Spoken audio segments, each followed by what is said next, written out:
नमवा जपल करा।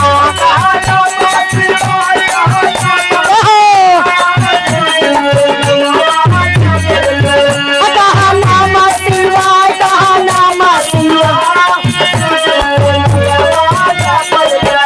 अरे जपले में ना लागी कवनो रुपैया,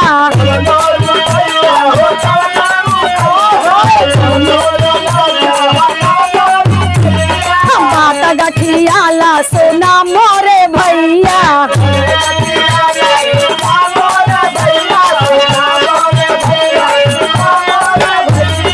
जपले में ना लागी कवनो रुपैया,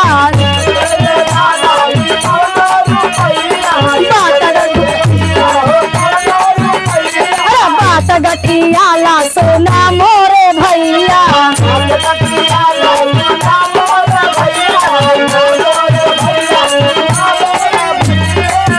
बेड़ा हो जाई पार, बेड़ा हो जाई पार, शिव जी का नमवा जपल करा।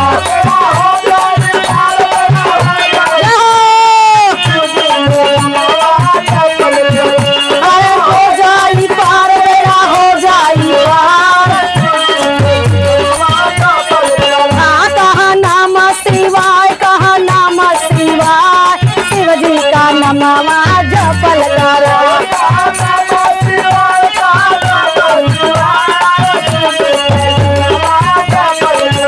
अरे बोले बाबा हवा दया के हो सागर,